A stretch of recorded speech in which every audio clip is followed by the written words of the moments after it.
আজকে দেখাবো সহজভাবে বিরিয়ানি রান্না করা।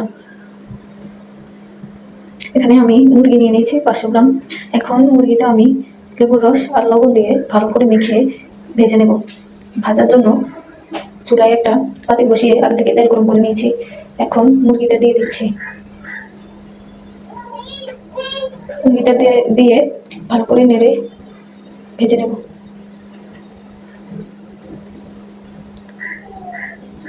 ভাজা লাল লাল করে ভেজে নেওয়া হয়ে গেলে মুরগিটা আমি উঠিয়ে নেব।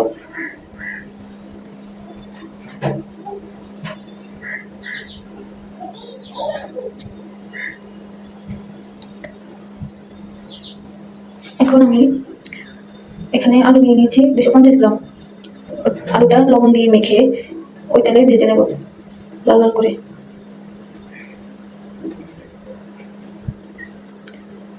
ভাজা হয়ে গেলে আলুটা উঠিয়ে নেব।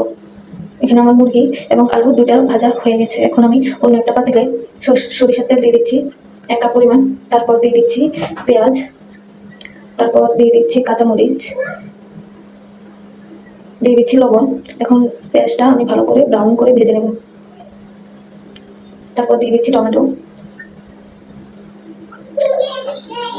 তারপর এখানে আমি রসুন বাটা অ্যাড করে দিচ্ছি। তারপর দিয়ে দিচ্ছি জিরা ও ধনিয়া গুঁড়া পরিমাণ মতো।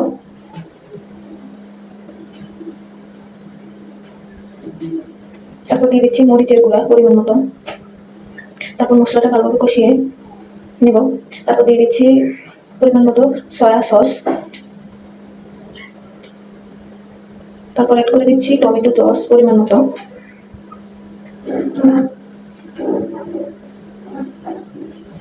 মশলাটা ভালোভাবে নেড়ে চেড়ে মুরগিটা অ্যাড করে দেবো। এখানে মুরগিটা দিয়ে ভালো করে মুরগিটার সাথে মশলাটা ভালো করে মিশিয়ে নেব। তারপর পরিমাণ মতো পানি দিয়ে দিচ্ছি। পানি দিয়ে মুরগিটা ভালোভাবে কষিয়ে নেব।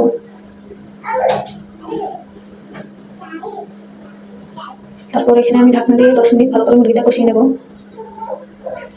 মাঝে মধ্যে এভাবেই নেড়ে চেড়ে দেবো ঢাকনা খুলে। তারপর আমি এখানে আলুটা অ্যাড করে দিচ্ছি। আলুটা অ্যাড করে আরো 10 মিনিট কষিয়ে নেব। কষানো হয়ে গেলে তেলটা উপরে উঠে আসলে আমি এখানে দিয়ে দিচ্ছি পরিমাণ মতো কিছু রাঁধুনি বিরিয়ানি মশলা, দিয়ে দিচ্ছি পরিমাণ মতো টক দই, দিয়ে দিচ্ছি পরিমাণ মতো ঘি, দিয়ে দিচ্ছি। তারপর সবকিছু মিক্স করে মুরগিটা আমি নামিয়ে নেব।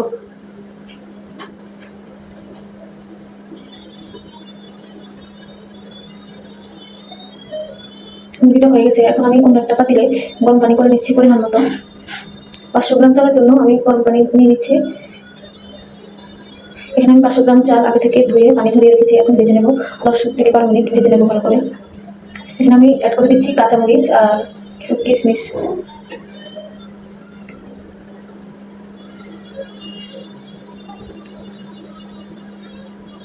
চালটা ভাজা হয়ে গেছে। এখন আমি আগে থেকে গরম করে রাখা পানি দিয়ে দিচ্ছি। দিয়ে চালটা ভালো করে নেড়ে পরিমাণ মতো লবণ দিয়ে দেব। লবণ দিয়ে ঢাকনা দিয়ে অপেক্ষা করব ঝোলটা শুকনো অবধি।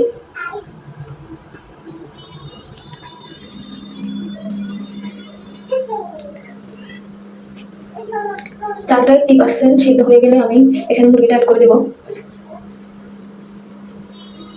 আগে থেকে রান্না করা মুরগিটা অ্যাড করে ভালো করে নেড়ে চেড়ে মিশিয়ে নেব চালের সাথে। মিশিয়ে নেওয়া হয়ে গেলে আমি আর কিছুক্ষণ ঝোল শুকনো অবধি রান্না করবো। ঝোল শুকিয়ে আসলে আমি বিরিয়ানিটাকে দমে রেখে দেবো 10 মিনিটের জন্য। ঝোল শুকানো হয়ে গেলে আমি বিরিয়ানিটা দমে দিয়ে দিচ্ছি 10 মিনিটের জন্য। 10 মিনিট পর ফিরে আসছি। দেখেন আমার বিরিয়ানিটা অনেক সুন্দর ঝরঝরা হয়ে গেছে, দেখতে অনেক লোভনীয় হয়েছে। আপনারা অবশ্যই একবার বাসায় ট্রাই করতে পারেন এই বিরিয়ানিটা, খেতে অসম্ভব ভালো লাগে। আল্লাহ হাফেজ, সুস্থ থাকবেন, ভালো থাকবেন, সবাই আমার জন্য দোয়া করবেন।